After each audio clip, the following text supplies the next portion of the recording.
Indian defence से related एक बड़ी अपडेट निकलकर सामने आई है, जिसे सुनकर आप लोग भी हैरान हो जाओ।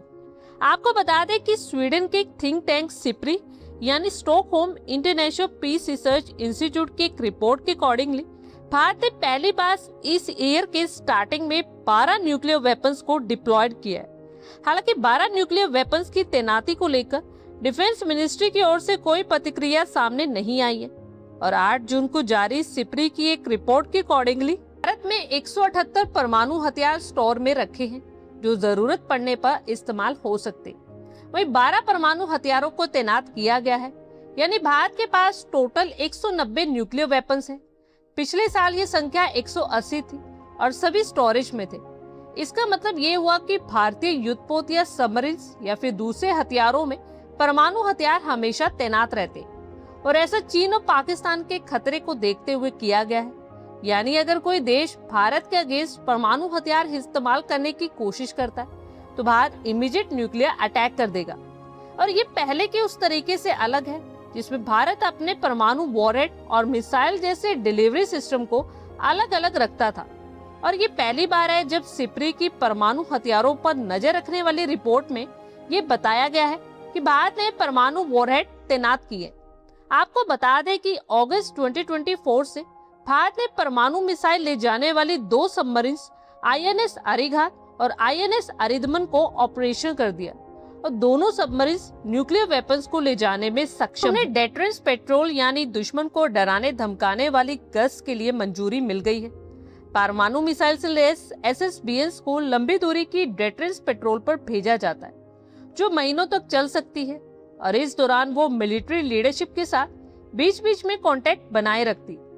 भारत की नो फर्स्ट यूज पॉलिसी को देखते हुए इस सबमरीन्स का मेन वर्क सेकेंड स्ट्राइक करना है, यानी भारतीय जमीन पर परमाणु हमले की स्थिति में जवाबी कार्रवाई करना। सिप्री ने बताया कि पाकिस्तान के पास 170 न्यूक्लियर वॉरहेड है, लेकिन उनमें से कोई भी डिप्लॉयड नहीं है।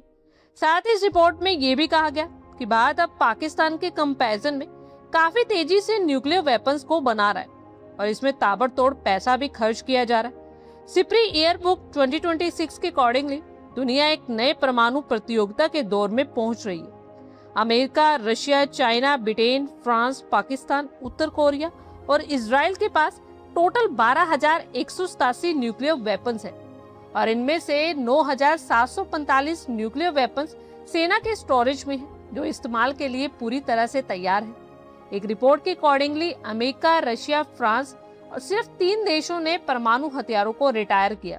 अमेरिका ने टोटल 1,342, रूस ने 1,020 और फ्रांस ने 80 वेपन्स को फ्लीट से बाहर किया। भारत लंबी दूरी के ऐसे हथियार बनाने पर फोकस कर रहा है ताकि उनकी पहुंच चीन के फाइनल एज तक हो सके। दरअसल भारत एक साथ चीन और पाकिस्तान दोनों मोर्चों पर संतुलित रणनीतिक क्षमता बनाए रखने की कोशिश कर रहा है। 2020 की हिंसक गलवान झड़प के बाद भारत चीन सीमा पर भारतीय सैन्य निगरानी भी बढ़ी है। भारत नए न्यूक्लियर डिलीवरी सिस्टम पर भी काम कर रहा है और इनमें सबसे इम्पोर्टेंट है MIRV टेक्निक, यानी multiple independent targetable re entry vehicle. इस तकनीक के जरिए एक ही बैलिस्टिक मिसाइल कई परमाणु हथियारों को ले जा सकती है और अलग अलग टारगेट्स को निशाना बना सकती है। एक रिपोर्ट के अकॉर्डिंगली दुनिया के कई हिस्सों में अब भी बड़े युद्ध छिड़ने का खतरा बना हुआ है। मई 2025 में भारत और पाकिस्तान के बीच कुछ दिनों तक सैन्य टकराव हुआ था। इस दौरान भारत ने पाकिस्तान के कुछ हवाई और मिसाइल ठिकानों पर हमला किया, जिनके पाकिस्तानी परमाणु कार्यक्रम से जुड़े होने की आशंका थी।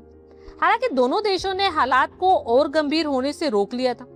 रिपोर्ट में यह भी जिक्र है कि भारत और पाकिस्तान ने पहली बार किसी सैन्य संघर्ष के दौरान खुले तौर पर साइबर अटैक और डिजिटल ऑपरेशंस का इस्तेमाल किया। भारत ने इसे ऑपरेशन सिंदूर नाम दिया था, जो 7 से 10 मई 2025 तक चला। भारत ने बड़े पैमाने पर रक्षा हथियार भी खरीदे और साल 2021 से 2025 के दौरान भारत ने दुनिया के 8.2% डिफेंस वेपन्स खरीदे। लेकिन एक्सपर्ट्स का मानना है कि बाहर से खरीद की जगह घरेलू स्तर पर ही ज्यादा निर्माण के बारे में सोचना हो। आप लोगों की क्या कुछ राय है, कमेंट बॉक्स में शेयर करें। आई होप आपको हमारी ये वीडियो अच्छी लगी होगी और आगे भी इसी तरह के अपडेट्स के लिए हमारे चैनल को जरूर सब्सक्राइब करें। धन्यवाद।